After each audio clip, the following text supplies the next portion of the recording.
or spiritual practice as well. Priorities of a devotee's life. The first being health, second being sadhana and service. So in that vein, we're very fortunate to have with us His Grace Madhavananda Prabhu. I should rightly say Dr. Madhavananda Prabhu, Dr. Ajay Sankhe, who is the director of the Bhaktivedanta Hospital and Research Institute. And this is a very special place. I had the good fortune several years ago of getting some health services there that His Grace Baladev Prabhu arranged for me. And I must say it was quite an overwhelming experience for me. It is more than just medical healthcare. Like, it is such a personal experience. The level of care that I got there was, if I were to combine all the medical experiences I've had throughout my life, it couldn't even compare to a drop of the care I felt at that facility. And that itself was an understatement. It's a 250 bed NABH accredited multi-specialty care hospital in Mira Road, Mumbai, and 6 other units of Bhaktivedanta Hospital situated in Maharashtra and Uttar Pradesh. He is a practicing pediatrician for over 30 years and has earned a reputation as a renowned pediatrician in India. Madhavananda Prabhu has been practicing Krishna consciousness for over 35 years now and serving in various capacities. I'll give you a highlight of some of those.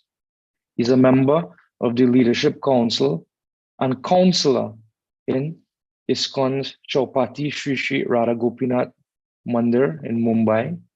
He's a member of the Management Council and counselor also at ISKCON Mira Road, which is just walking distance away from the hospital, Sri Sri Radha Giridhari Mandir.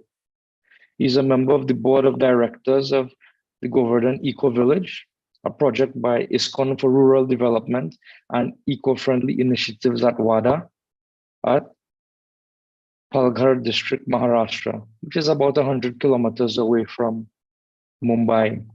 He's a member of the board of directors of Gopal's Garden High School, which is an institution providing value-based education through a unique amalgamation of ancient Vedic culture, modern-day academics, and activities to create future leaders.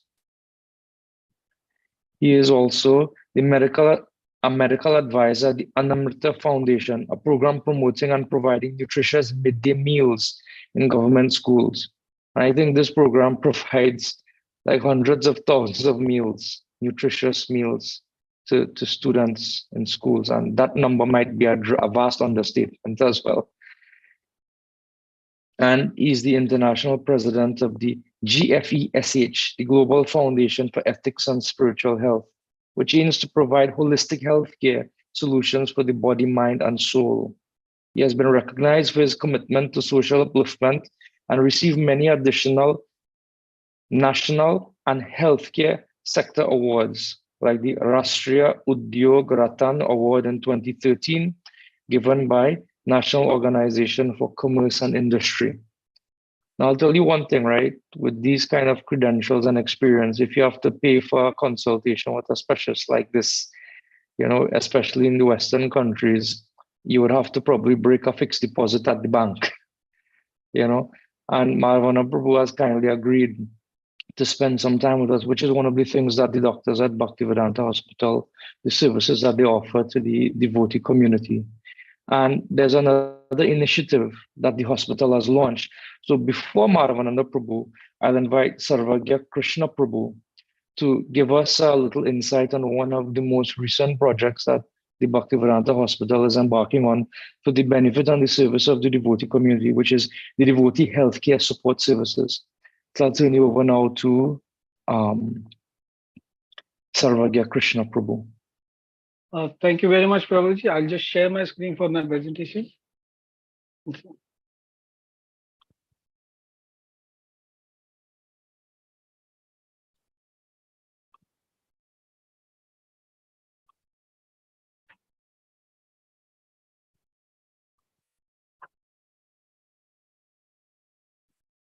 Okay, so thank you for the good introduction about your Dr. Sankey, and I think I'm audible. Yes, you are. Yeah, thank you. Okay, thank you very much. So thank you very much, Prabhuji, for giving me a chance to introduce the ISKCON devotee healthcare services. So I'll just start my presentation. This is the beautiful picture of our hospital, the latest photograph.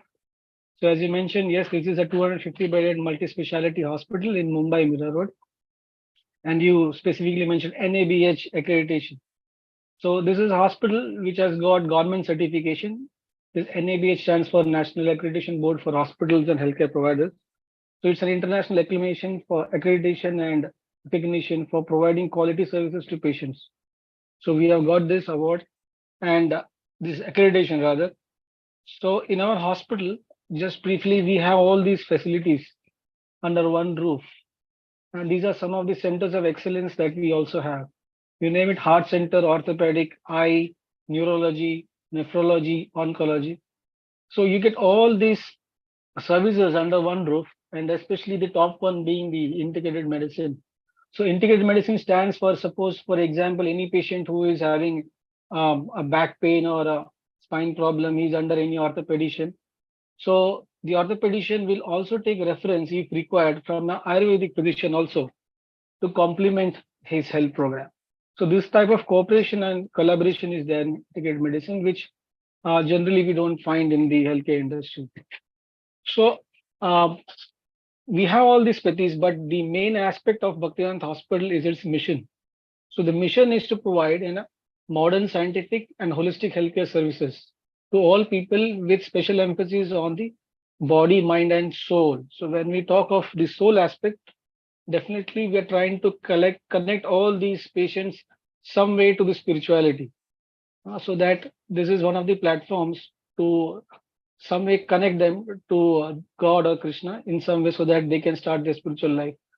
So keeping that in mind, there's another important aspect of 3V principle that we have in our hospital, that is Varnashrama, Vaishnav Dharma Prachar, that is preaching, and Vaishnav Seva. So devotees are very important for us and devotional service. So this hospital stands on these three principles. So on the Vaishnav Seva aspect, when we completed our 25 years this year, we thought of launching this service, that is ISKCON Devotee Healthcare Services. This is just what do you call an offering back to the society for their continuous support that they offered for last 25 years. So under this program, the objective and purpose is we want to create a healthy environment among a healthy ISKCON lifestyle, healthy people, healthy devotees, and happy devotees. So the purpose is to create amongst the devotees the importance of health by having a lot of webinars and healthcare sessions. And those devotees who come to our hospital to provide them good experience and good quality services. And also the third thing, provide them necessary support for those people who can't actually come to our hospital. So to cater to this purpose, specifically what we do is under this program is special health talks, just like we are having right now. So we have introduced many health talks. We have done a lot of online sessions as well as physical sessions on various health topics from various doctors from various faculties. So this is one of the offerings that we want to offer to ISKCON community, absolutely free of charge. The second offering is a dedicated 24-hour helpline contact number for ISKCON devotees, ISKCON communities all over the world. So the number is mentioned here, 73910400162. So what happens is through this number, you can actually book an appointment on priority basis. There is also another number which is listed on the website, but this number is only exclusively for devotees for them to connect. So this number is being manned by one Mataji, one devotee who understands and probably will be more sensitive with the devotees' needs. So this is something local, like facilitate emergency services in the hospital. Any devotee who wants sudden emergency needs are there, so that can be addressed to this number. But people who are offshore, if they want to know the status of their devotees, near and dear ones, they can contact on this number and we will help you out. And yes, definitely you can address any other inquiries. So this is one way of connecting with us. There's another way of connecting with us is through the chatbot services. So this is one service which is an artificial intelligence based AI services on our website titled as Ask Bhakti. So when you go to our website, you will see one pop-up. You can keep on asking questions and the systems will respond to it accordingly.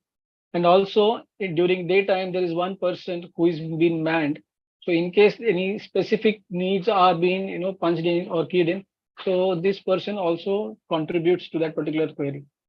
So this Ask Bhakti feature is not only available on website, but it is available on all the platforms. On WhatsApp, you need to save this number 8400146262, and on Facebook Messenger, Instagram Messenger, and Google, it is directly available. So these are this is the Facebook, Insta, and Google.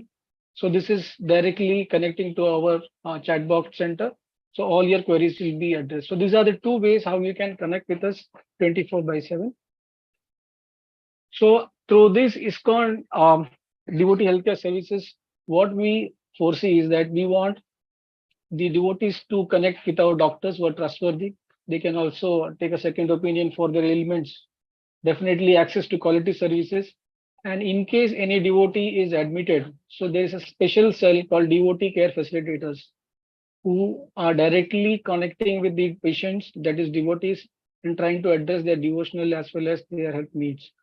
So, and definitely the main part is in this hospital, it's only prasad. So whenever any devotee or anybody rather gets admitted, they only get prasad. So this is one of the important aspects, because when we went to many devotee centers, ISKCON centers, they had this anxiety. So when they get admitted outside, prasad is one of the important aspect, and they find it difficult. So this is a small initiative by us to give it back to the ISKCON community. And there's also one aspect that in our hospital, we have a Jagannath, Baldev, Subhadra, and Sri Sri Nitai Chaitanya Vaidya deities temple. So any devotee is getting admitted or anybody wants to offer some special prayers, Narsimha Kavacha Stotra, anything. So our spiritual care department is there. They will do that on behalf of the admitted patient.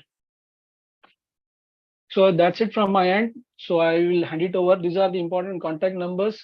So to know more about this service, you can connect with me, Sarvake Krishna Das. My number is there. And also with Sudhir Chaitanya Prabhu. His number is also mentioned. We'll be sharing this particular PPT with Prabhuji so that this can be circulated. Anybody wants to connect and know more, we are happy to serve you. So thank you very much. We wish you all best of health in your Krishna consciousness. So I will hand it over to Madhavananda Prabhu to take forward the presentation of his. Hare Krishna.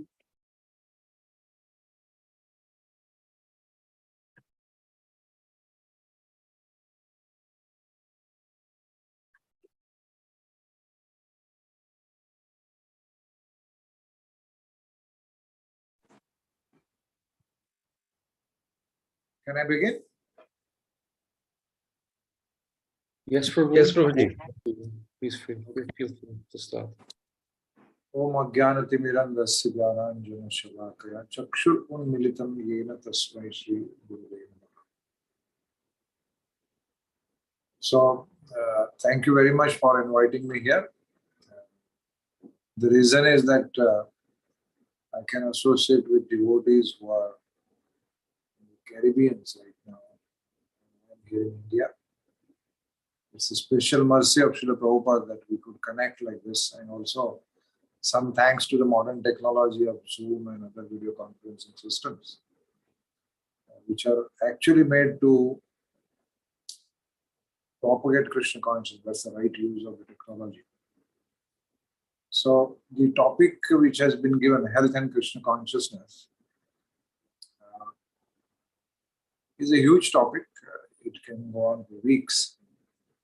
So whatever I can cover, we'll try for the best of it. How much is the time I need to stop at certain time? So you can let me know till what time we can go on. You can go on for about 1 hour, Prabhu, and then we can have some From interaction, questions, and so on. Yeah, 1 hour from now is fine. All right. So that's fine. Thank you. So to begin with, I would relate an incident about 15 years back in the hospital. We had one of our godbrothers, His Grace Stoka Krishna Prabhu, a very sweet devotee, Many years he was brahmachari, and then he got married. And then his wife, she was maybe 8 months pregnant. And that time, suddenly it was discovered that he had a lung cancer. And then he was left with just, it was a cancer which was very rapid in spread. And it was already at a stage where no treatment available. It was just that wait for some time, maybe 2-3 months, and he will pass away. I remember at that time, all of us, we were very morose. Maharaj was not happy, but of course, we, with the spiritual understanding that we have, we could sail through, and the family could also tide over the crisis. But after everything was done for him, and very glorious departure which he could achieve, Maharaj was talking, Madhavananda Swami Maharaj was talking to me, and he was discussing with me, is there no way that we can check devotees regularly? We can detect these things very, very early in the stage. Keep a track of devotees' health. So since then, we have been regularly checking our devotees from ISKCON Chapati. And it's a yearly health checkup for most of the brahmacharis who come, and even grahasthas who come to the hospital, get themselves checked up. So this year, because it is 25th year, and also we have seen that many of our brahmacharis, they have crossed 40, 45, some of them are 50. Earlier, they were all young people. Now the health issues are more often. So we decided that we will do something which is more preventive in nature. One is a health checkup, but one additional checkup which is done on a very sophisticated CT scan, or as the calcium scoring and CT angiogram. So we could check many people and whose calcium scores were very high. They were subjected to the angiogram, and like that, at least 2 people we could rescue them from imminent disaster. One of them was His Grace Radha Damodar Prabhu, who was the counselor.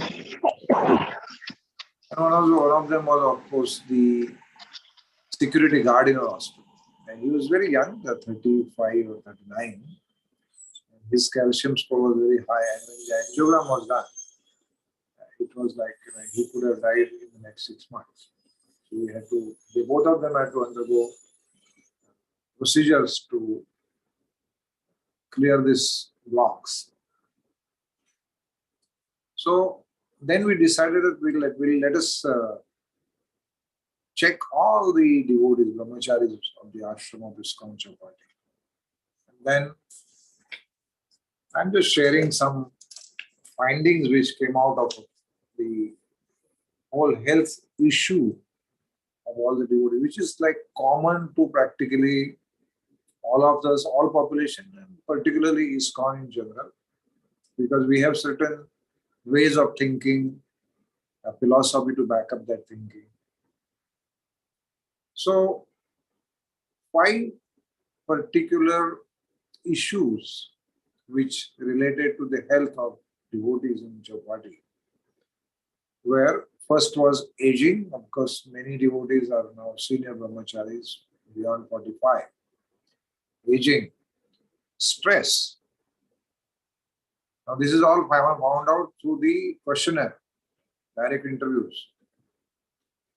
So we give lectures on stress management, but actually we also undergo a lot of stress for various reasons. We'll come to that. Lack of exercise, very prominent factor in the health issues. dietary habits.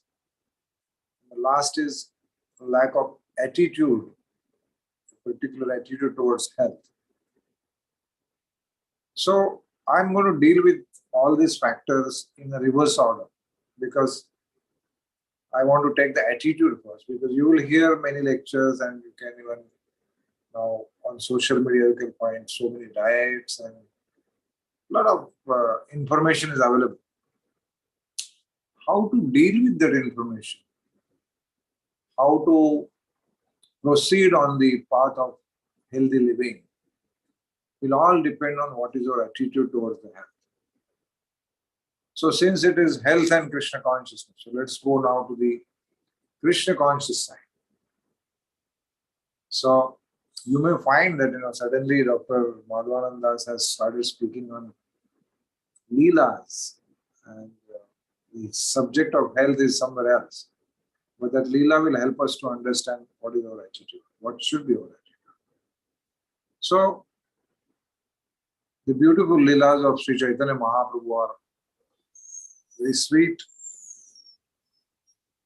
and all those Leelas, they purify our heart, purify our existence.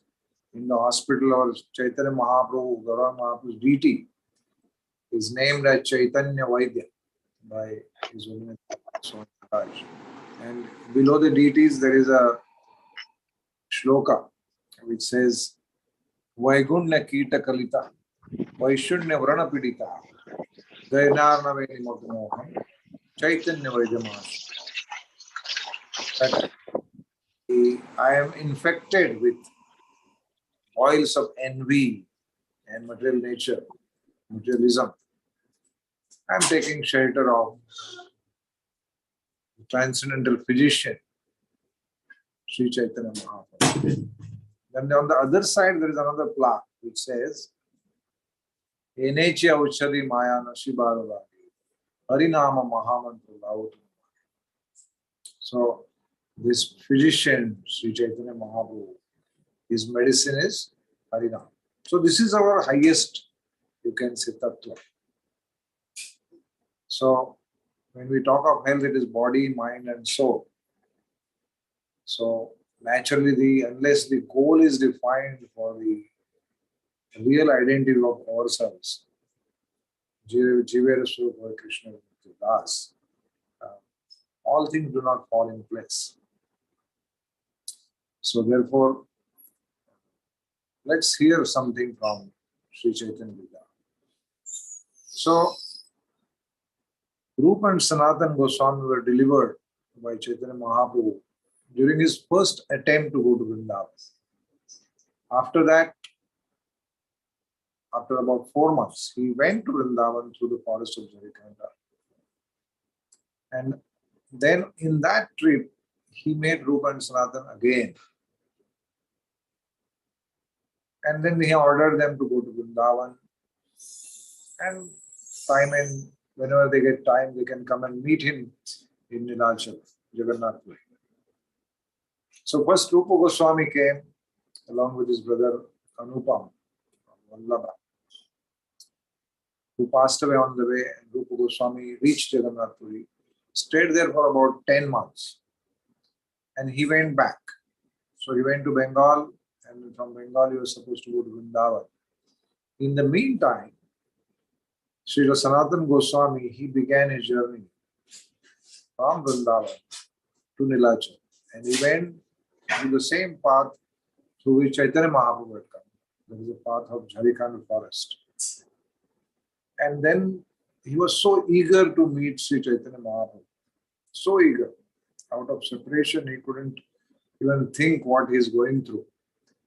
He wouldn't even eat on the way. He had no time to eat.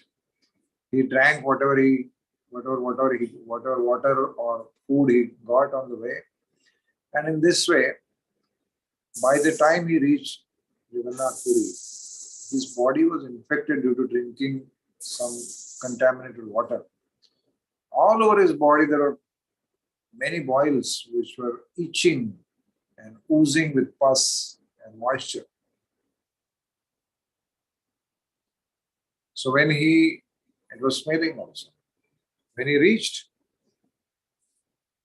the Jagannath Puri by asking people. He found out the house of or the hut of Srila Haridas Thakur. He reached there and offered obeisances to Haridas Thakur. And Haridas Thakur embraced him and he was very happy. On the way, Sanatana Goswami was thinking that my life is so sinful. And now this body has become so sinful.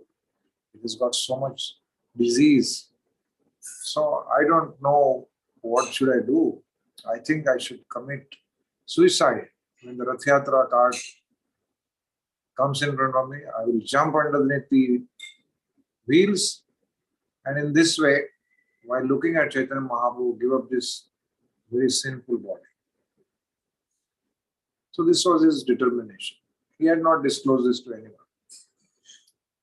So when Haridas Thakur embraced him and they are discussing about general topics about how's Vrindavan, how's everyone in Mathura, Vrindavan. Like that, Haridas Thakur says, you know, you have come here to meet Chaitanya Mahaprabhu. And he might be just coming now. This is his time to come. And at that moment itself, Sri Chaitanya Mahaprabhu arrived there. And both of them offered obeisances. As usual, Sri Chaitanya Mahaprabhu with great pleasure embraced Haridas Thakur. And Haridas Thakur said, here is Sanatan offering the obeisances. So Chaitanya Mahaprabhu was extremely pleased in the heart. And in the meantime, Srila Sanatana Goswami got up. So Chaitanya Mahaprabhu naturally, out of so much affection, he went to embrace Sanatana Goswami. And Sanatana Goswami just went steps back and said, no, my Lord, please do not touch me. First of all, I am a very low-born, very sinful person.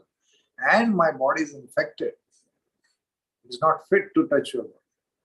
However, Chaitanya Mahaprabhu forcibly dragged him and embraced him.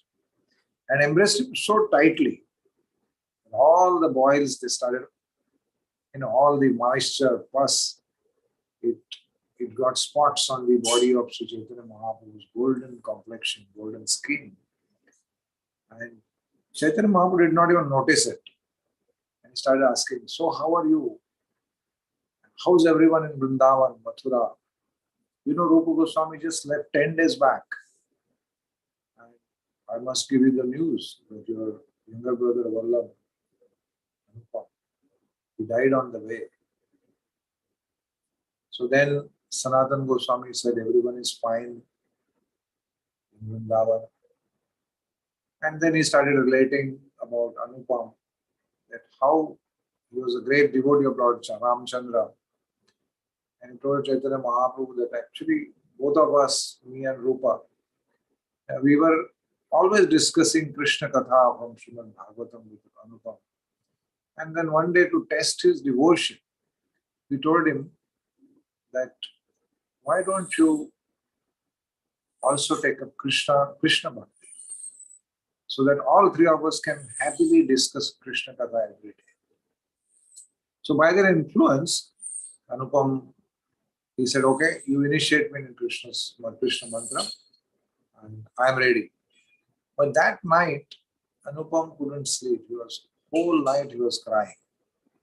And then in the morning he came and he said, I'm sorry, I said that I want to come to Krishna Bhakti, but I cannot give up the lotus feet of Raghunath.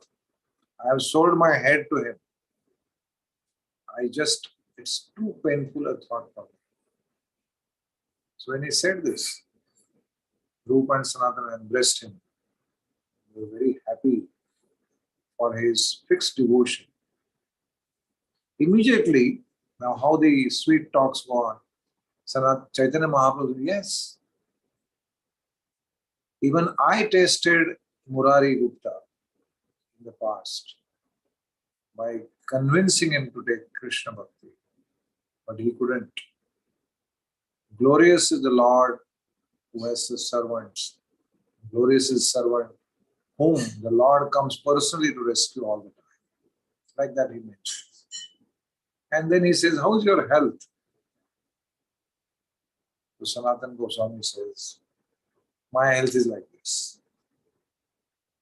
my health is externally not looking good, but my real issue is the internally I'm a very sinful person. I'm a person with all the characteristics of a sinful man.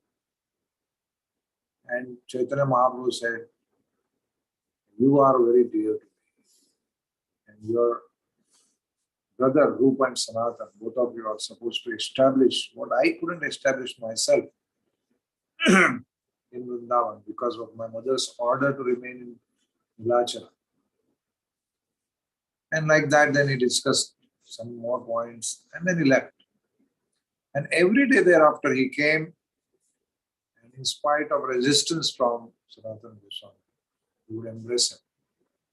And one day, Sri Chaitanya Mahaprabhu tells Sanatana Goswami that give up your nonsensical thought of giving up your body in the Rath Yatra, because you have surrendered your body to me.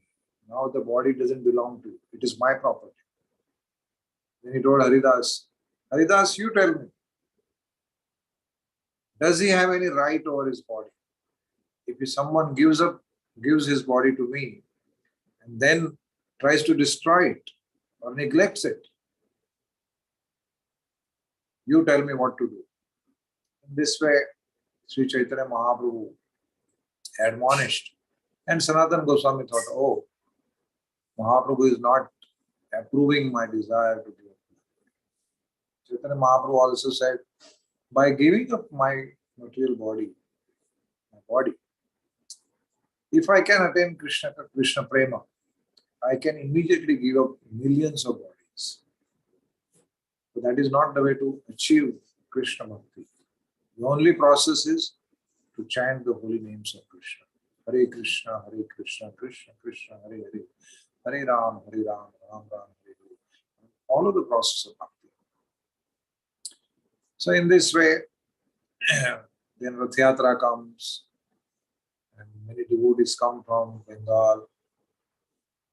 Then they go away, and Sanatana Goswami is being tested in various ways by Sri Chaitanya Mahaprabhu to see how his character is so deep, how his behavior is a perfect Vaishnava behavior. So there are many in between small stories which I'll not go through that. But seeing that Chaitanya Mahaprabhu is again and again embracing him, and actually his body gets covered with pus, Sanatana Goswami is feeling so bad that he, one day, Jagadananda Pandit came to meet them, and while discussing, Sanatana Goswami said, you tell me, I have come to get benefited, but the exact opposite result is coming. I am not getting benefited. In fact, I am creating so many offenses by touching the Lord's body. So tell me, what should I do? Then Jagadananda Pandit said, actually, Chaitanya Mahaprabhu has given you the perfect place of residence, that is Vrindavan. So you go to Vrindavan, reside there, so that you can avoid all this situation, which is making you so unhappy. So next morning, as usual, Chaitanya Mahaprabhu comes, and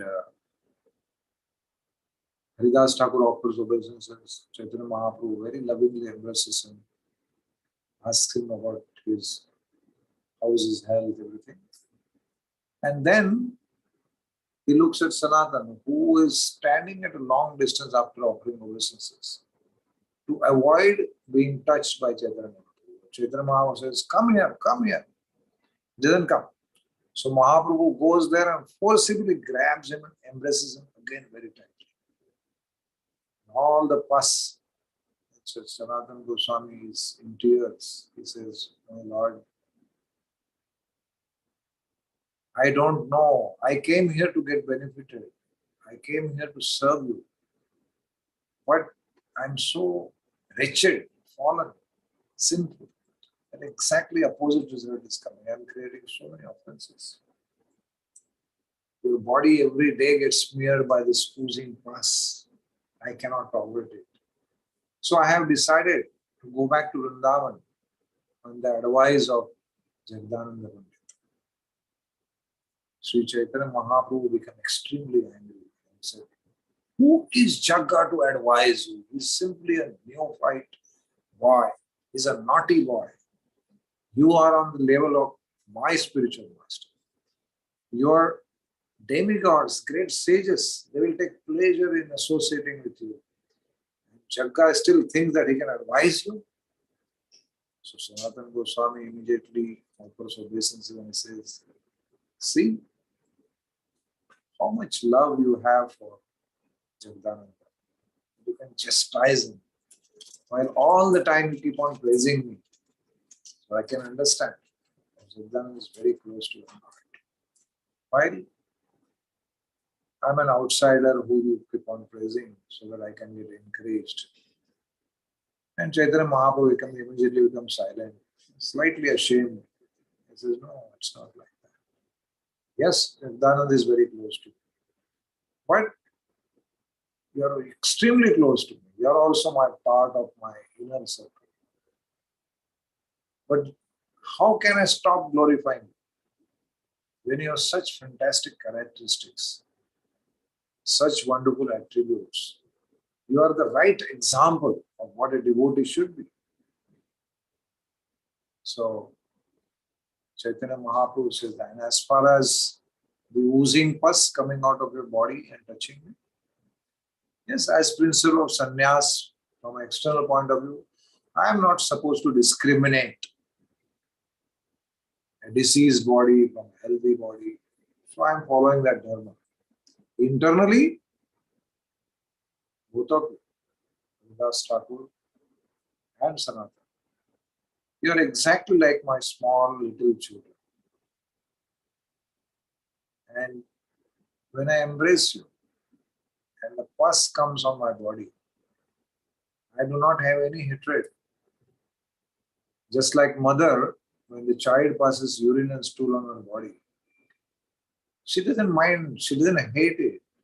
In fact, he says that the stool of a newborn baby, the mother feels like as if it is sandalwood pressed. And he said, when I embraced you first time, and the smell came, to me it was a smell of chatusama, which is a combination of sandalwood paste, aguru, camphor, and musk. Like this, he says. And then it says, Sanatan, and this is my heart. I am revealing my heart to you. And then again he embraces Sanatana Goswami. And lo and behold, immediately Sanatana Goswami's body becomes completely healthy. No voids. Becomes like molten gold. And Haridas Thakur, he is exclaiming, "My Lord, who will know the inner depths of your heart? Who will know the unlimited mercy that you can bestow on your devotees?" And in this way, Sri Chaitanya Mahaprabhu departs. But the story tells us various lessons. One of the first lessons is that our body, a Vaishnava's body, first of all, it's a temple of Krishna. It is a property of the spiritual master, the whole parampara, Sri Chaitanya Mahaprabhu and Sri Sri Radha and Krishna. So therefore, one may be neglectful to the body, thinking that it is his body. But here in this story, we can see that we need to set right our attitude towards our body. It's a temple of Krishna. It belongs to Krishna. It belongs to the spiritual master, the Vaishnavas. Therefore, from that angle, we must take care of the body. Srila Prabhupada also, he would always give advice, he would write letters, and last line of his letter would be always, "Hope this meets you in best of your health." Srila Prabhupada himself would not even hesitate to give his own prescriptions. He even though he was not a doctor. And it worked for many devotees. Many people think that we are devotees, so we are, I don't know how it is, but sometimes it appears that naturally we are anti-allopathic. But Prabhupada, when he had pneumonia, he just took shots of penicillin to get cured. Prabhupada's formula was simple: do the needful. Whatever is necessary, do it. So that's the attitude that we must have towards our health. Our health is of paramount importance. Vaishnava's health is of paramount importance because through these bodies, all of our bodies, Krishna wants to establish something more meaningful to the whole world. That's our responsibility. So that is about the attitude. I thought I'll share this story because it brings out that point so beautifully. Then let's go to the diet part. Of course, another lesson which we learn from Sanatana Goswami's story is no one should ever commit suicide. Don't destroy Krishna's property. So don't neglect it, don't destroy it. And at all times it should be protected well. So in the reverse order, next was dietary habits. So naturally we have one of the best diets. ISKCON is famous for its prasad. We sing that we are always happy to feed people and also to eat prasad. Chaturvidha Shri Bhagavad Prasado Swadanna Tupta Hari Bhakta Sangha. The spiritual master takes pleasure in distributing 4 types of prasad to the devotees. So that's our, you can say, the USP of ISKCON. The Prabhupada used to say that the way to the heart of a person is through the stomach. After coming to ISKCON, we must have the diets or the cuisines which we never thought about. We have tested all this. But at certain point of time, we need to be careful about it. In the very young age, you can eat anything, you can digest anything. The system is very powerful and healthy. As you start aging, diet has to be taken care of very well. In Srila Prabhupada's initial days, he would encourage all these young boys who are just in 20s, eat as much as you want. Eat so much. Make yourself full. Do not worry. So some people would eat sometimes 17, 18 chapatis. Prabhupada will provide. Later, Prabhupada, in one of the classes, he said, one should be very frugal in eating. One should eat as much as it is required to keep the body and soul together. So one devotee raised his hand. Prabhupada, question. He said, yes. Earlier you said that devotees can enjoy and eat as much as prasad. So Prabhupada said, but that time you didn't question. Because the mind plays a trick. Whatever is comfortable or you can say convenient for us, that's what we accept. That's the rule which we will accept. What is not convenient, we will generally avoid that. So therefore, even though we have been told that eating prasad is a type of austerity, so we are very happy to perform this austerity. Eating prasad is the austerity of the tongue. That's what Gita says. So, what should be our diet? Naturally, from the Gita we know, Yukta Hara Viharasya, Yukta Chestasya Karmasya, Yukta Swapnava Bodhasya, Yogo Bhavati. Yukta Hara means the appropriate diet. What is that appropriate diet?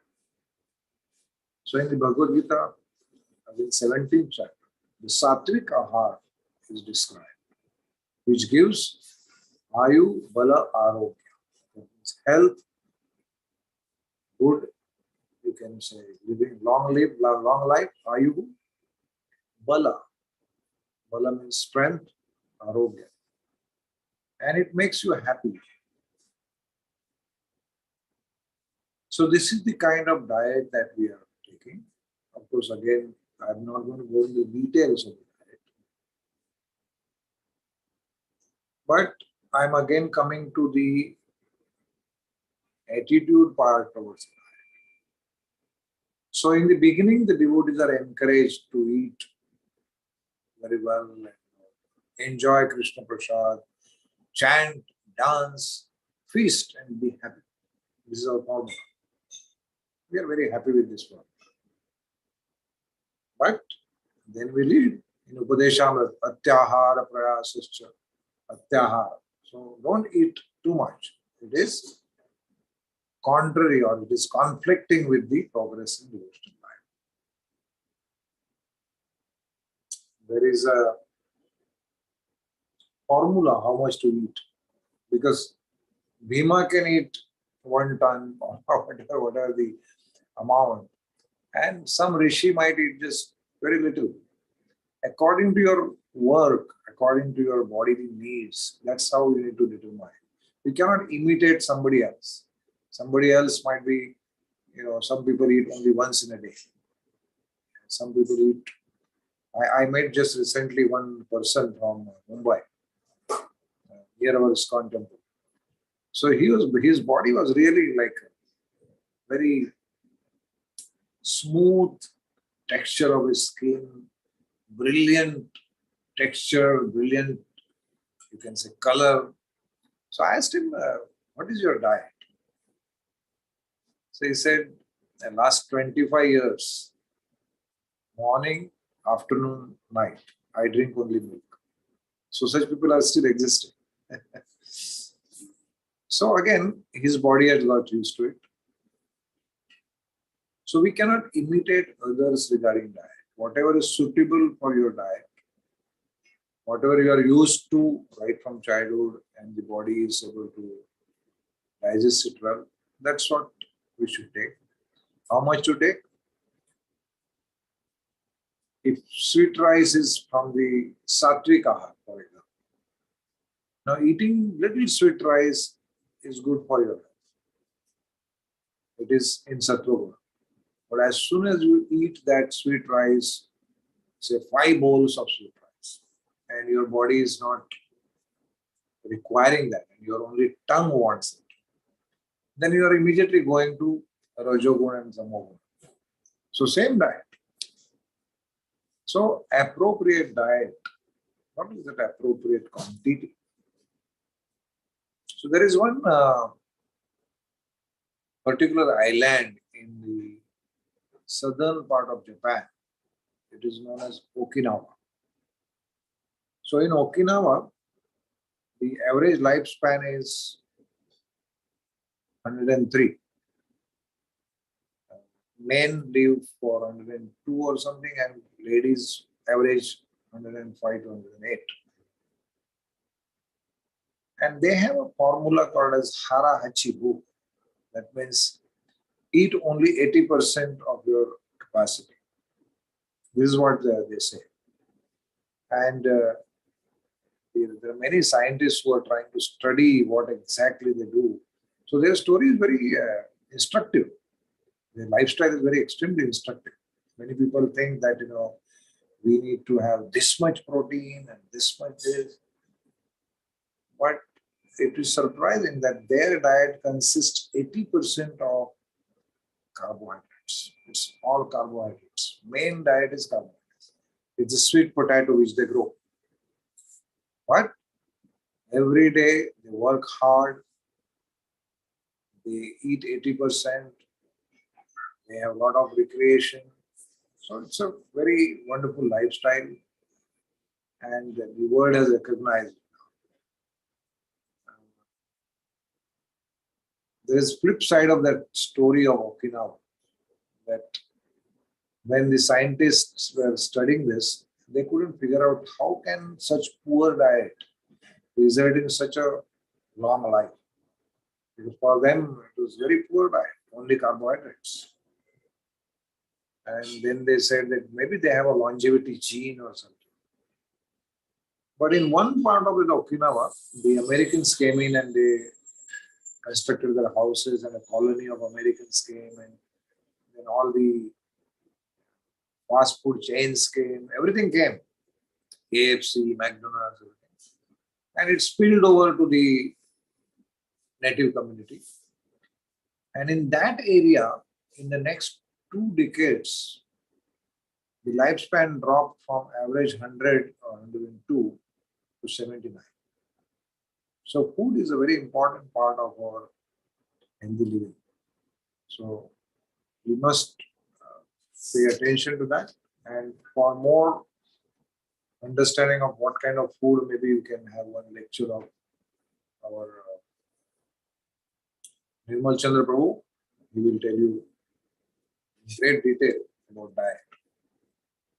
Then the third point was the lack of exercise. That is again an issue with the devotees, because many a times we become a little fanatical in our approach and start thinking that, early morning we raise our hands and dance up and down. That's good enough exercise. And we can even preach to people. We exercise early in the morning. But beyond this, a regulated exercise, like somebody is working in a mall, for example. Now, from morning till evening, he is going up and down the mall. It's a huge mall. And he walks maybe 10 kilometers a day. But it's not considered exercise. Exercise means challenging your system, challenging your heart, respiratory system to graded, increasingly graded challenges. That's what exercise is. So we must do that. In Maharashtra, there is a saint who was guru of Shivaji, the great Maratha king. His name is Samartha Ramdas Swami. Wherever he had his mata, in every mata he had a gym. So it was like a constant feature, and even today it is like that. So probably in our temples or houses, wherever we are, exercise should be a regulation for taking care of our health. That's a reality. And today what is happening is that we are supposed to be having a flexible body and a steady mind. That is what is required for a yogi. A body which is very flexible with asanas and a very steady mind, so that it is focused on Krishna's lotus feet, Krishna consciousness, Krishna bhakti. However, with the advent of digitalization, mobiles, social media, the mind has become extremely restless. It's become a fiery mind. It's all the time demanding some inputs. It's like a Aghasura. We just are devoured by the social media. We become restless if the mobile is not with us. Even while chanting, we are looking at the mobile. So it's a serious thing to contemplate. So what is the result? Extremely unsteady mind and a fixed body. The joints do not move because we are in one place. Everything is digital. You require anything, you just get it ordered on the Amazons and so many vehicles which will bring everything to your door. So we need to avoid that if our time permits it. And make sure that we are walking around, we are meeting people, real people, not a virtual people. That is also an exercise. It's an exercise. Then coming to the aging and stress.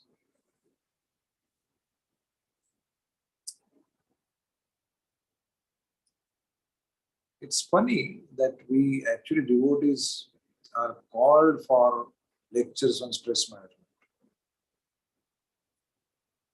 But we ourselves are stressed out. It's very, you can say, incongruent. Again, it requires introspection. Why are we stressed out? Of course, the percentage might be much lower than the outside world, but we might be surprised that it is not so. It might be the same. So how do we deal with the stress? Again, stress management is a very, very big topic. But we will just try to connect it with our Krishna consciousness, scriptural science.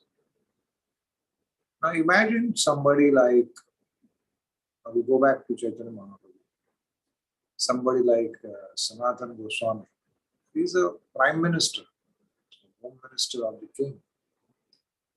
His name was Sakara Malik. And Dabir Khas, who was like the finance minister of the king. Such big posts. And they have to give up that. They have to avoid the punishment of the king. So what kind of stress they must have got? But they handled it well because they were rooted, fixed in Varnashram Dharma, where Varnashram Dharma is basically talks about very robust system of relationships. The family system, husband, wife, parent-children relationship, relationship with society. There is a perfect system. So in our society, the International Society for Krishna Consciousness, we also have the Vaishnava etiquettes. Chaitanya Mahaprabhu, Vaishnava etiquettes is an ornament of the devotee's body. It is decorated with Vaishnava etiquettes. So through that system, if we can build relationships with devotees, here I want to share something which His Holiness Radhanath Swami Maharaj told us many, many years back. That generally we as devotees, we are very comfortable in having good relationship with those who are very junior to us, and we are sort of preaching to them and sort of bringing them up in Krishna consciousness. Also, it is very easy to have relationships, sweet relationship with the higher authority like spiritual masters, sannyasis, senior Vaishnavas. It is the equals which is most difficult. And he had told us, you must develop equal relationship because that is what is going to protect you. That is what is going to give you the sweet mellows, the experience with sweet mellows of bhakti. And to prove the fact, in Bhaktivedanta Hospital, we have treated many senior Vaishnavas, even some gurus, because they had very sweet relation with the disciples and the people who were being preached by them, but they were lonely, completely lonely. So this will occur if we do not have a good equal association who can correct us, who can be our buddies in our health care, who can tell us, oh, we are doing this wrong, or Mataji, you are doing that wrong. Can you do this? In a very friendly way. So here I would like to focus on the aging principle. So as devotees, we have right from day one, we are told, you are not this body. So a tendency comes in that you can neglect it. And we also justify it in this, in the thought process that for Krishna, I'm ready to do anything, which is very sweet sentiment. But the Acharyas, Chaitanya Mahaprabhu, Krishna, they're very clear. Krishna is very clear that we must take care of our bodies. The subtle body, which is made up of mind, influence, and ego, and gross body, which is made up of the 5 elements. So, how does aging occur? So, the mind is constantly telling the body. Mind plays a very important role in aging. Like, if you see Chaitanya Mahaprabhu, when we left this world after completing his Leela, within a short time, all those who were intensely feeling separation, like Gadadhar Pandit groups, they all left very soon. They just couldn't tolerate it. Gadadhar Pandit, when he was seen, he was like, he aged many years in few days. So, of course, this is a very spiritual topic, highly spiritual. But I'm talking even from a mature point of view. That mind has influence over the body. So sometimes when we hear somebody died at the age of 70 or 80, people say, he lived his life and he aged well, whatever we say. But that's just a justification. Actually, our bodies are supposed to live at its 100 years. His Holiness Radhanath Swami Maharaj's father just left recently, 1 or 2 months back. He was 99. He was supposed to complete 100 in the September. And whenever people would say, you will live 100 years. So you would question, why 100? Why not 110? Why not 120? So that's kind of attitude which is required. Because the mind influences our body. So we should determine, at least the mind should tell us, I want to live at least 100 years in service to Krishna, in meaningful service to Krishna. That should be our constant message to the body given.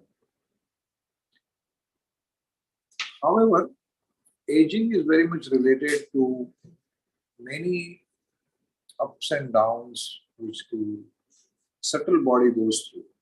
Because as we take more and more responsibilities as a family man, as a business person, whatever, or even in ISKCON services, naturally many things happen to us. One is that we have, one of the greatest stressors is that we have fear of failure. All the time we're worried what people will say if I fail. So the Gita's principle is very clear that we just work with all our might in service to Krishna. And the results are given in the hands of Krishna. We enjoy the process. We don't enjoy the results. Karmanyavadikaraste ma phaleshu kadachana. Ma karma phala hetu durmate samvitsya karma. So one is this attachment to the results of our actions. Sometimes also attachment to the plans which you make. We make plans and we get completely attached to the plan. But Krishna has his own plans. So we should also give up the attachment to the plan. Let Krishna handle the plans. And that will come to know through the agency of Guru, Sadhu and Shastra. Then the mind always is attached to the negative aspects of our life. You might be really enjoying a wonderful life in your family circle, friend circle, but it will be always unhappy about something which is going wrong. 10 things are going right, but that 10 thing doesn't give you happiness. But the one thing which is going wrong, that's where the mind. So the mind has to be trained. Sukha dukkhe same kritva labha labha jaya.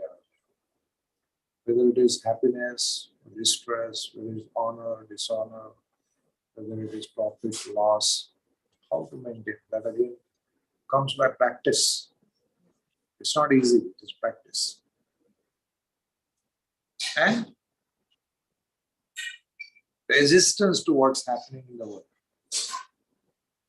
We resist.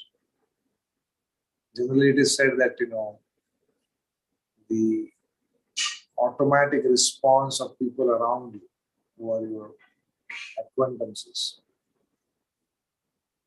I'm not talking very close friends or family members. But generally, people in general, they will try to make you feel good.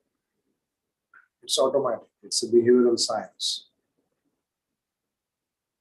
Generally, people tend towards, in a group also, within ISKCON system, we are trying to do something good. You tell somebody something which is really good. The natural system is resist it. You just reject it. So no, to cooperate itself is a very stressful phenomenon. When we are trying to do it as, you can say, as a mechanism. But when cooperation is seen as devotional service, then it's very joyful. Then you don't worry, okay, let him take over, let that person do his will, let me assist him. That's the nature how we deal with the people. And in spite of all this, still there will be extremely negative happenings in our life. It is very natural. That's the way material world is designed. So Krishna says, Matra Sparsha Sukamte Shitoshna Sukadukala. That learn to tolerate it. Tolerate it by keeping Krishna's will as the most powerful force in our life and in this whole world. So accepting Krishna's will.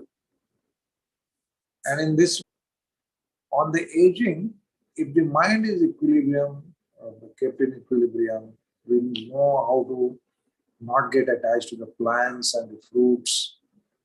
And we know how to tolerate the happening of this world. The aging process can be reversed. Because many times we think that, okay, I am 60, I'm 65, 40, 45. That's just a number. You can be 65 and your actual biological age of your body can be just 25. And you can be 25 chronologically and your biological age, or they call it phenotypic age, can be 60. All this, who decides? It is decided by generally the mind, the way mind thinks. So mind plays a very, very important role in our health. So the whole yoga system is based on mind. Chaitanya Mahaprabhu has told us to make our mind Vrindavan, home of Krishna. Manasa Deva Deva. Jo Krishu Arpilum Tuyapade. And in this way, if we take care of our body and mind, offer it to Krishna, train the body and mind for exercise, for equilibrium, good relationships, change your attitude from this body belongs to me to looking at this body as temple of Krishna, property of Krishna, property of spiritual master. Then we can be healthy in Krishna consciousness. So this is all I could say. I think I can keep on saying many things, elaborate on various aspects, but if there are any questions, we can take it at this time. Comments, we can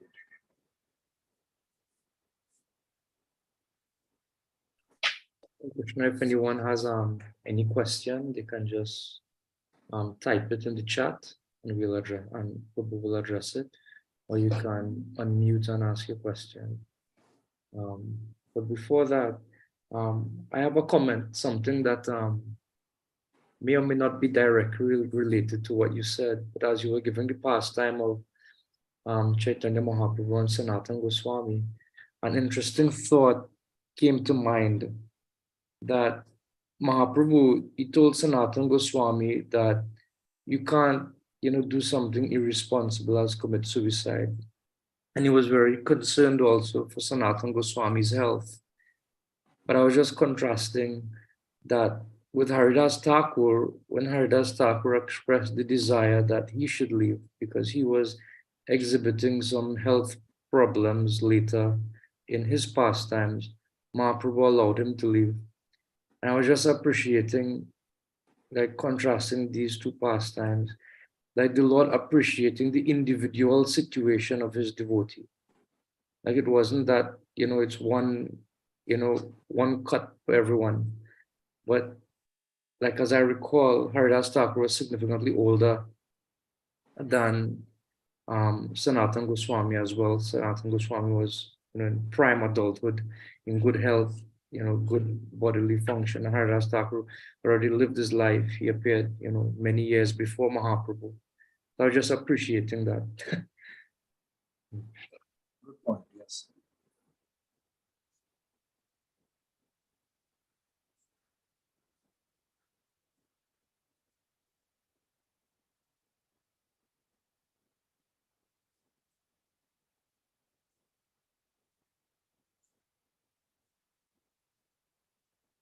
So I think we'll wind up here. I'm expressing my gratitude to all of you and offering respects to the lotus feet of all the Vaishnavas. Vancha kalpatarubhascha kripa sindhudevacha patitanam pavanebhyo Vaishnavebhyo.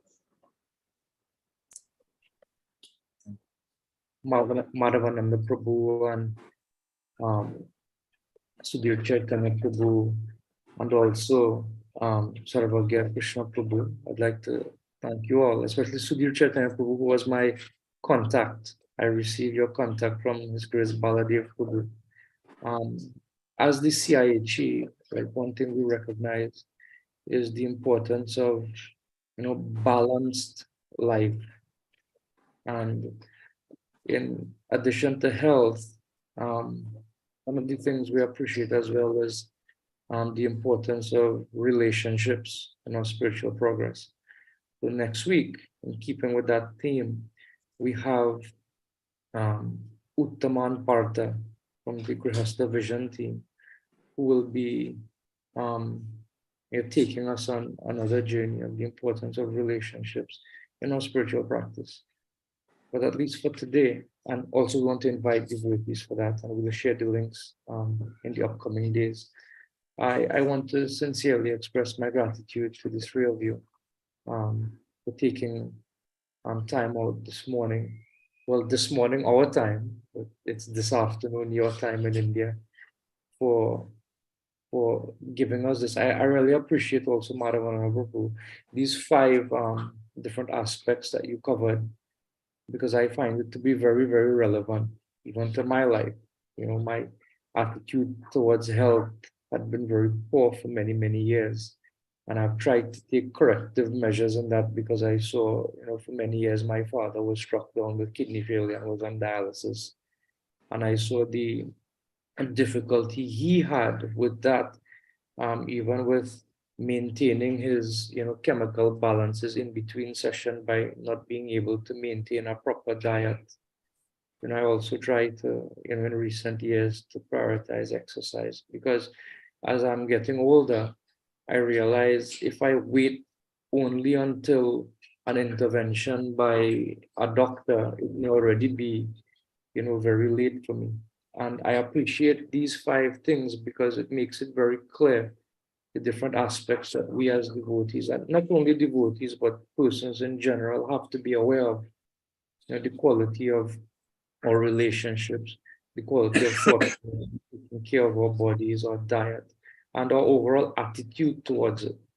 Not just to take some medicine and hopefully the symptoms would go away, but to be proactive in presenting and managing problems in our life, especially as we're getting older.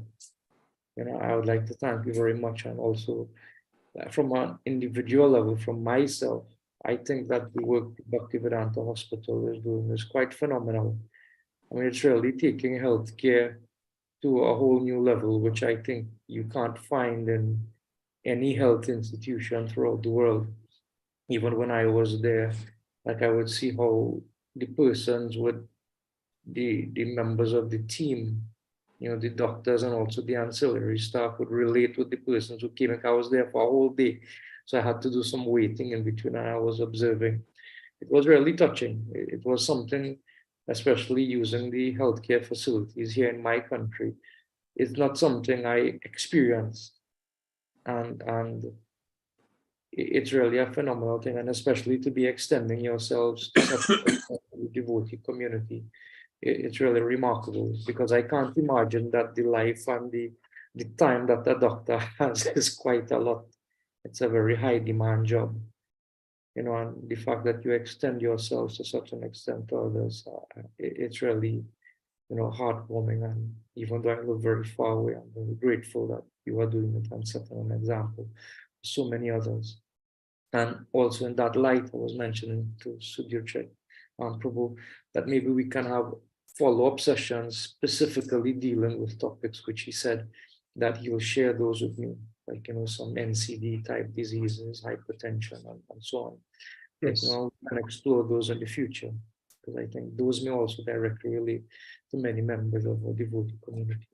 And again, thank you very much. And I'll be sure to share the PowerPoint around, so devotees can use the facilities that you offer. And Yes, sure.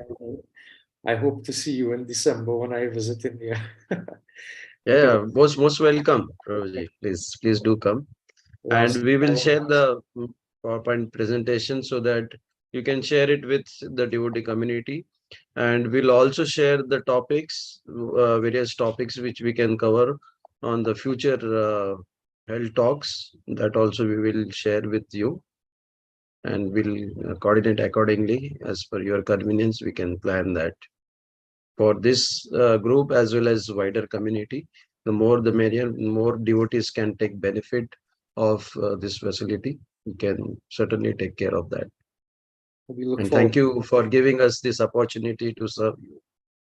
I think one person we have to thank also very much is Baladev Prabhu. He is Yes. your sincere well-wisher from your Yes. side. We're always looking after our best interests on this side. Always Yes. putting us in contact with many opportunities. Even the CIH was started largely because of his intervention and inspiration. Yes. Thank you very much. Hare Krishna. Thank you. Hare Krishna. Prabhupada ki jai, Ananta Jai. Jai. Prabhupada ki jai.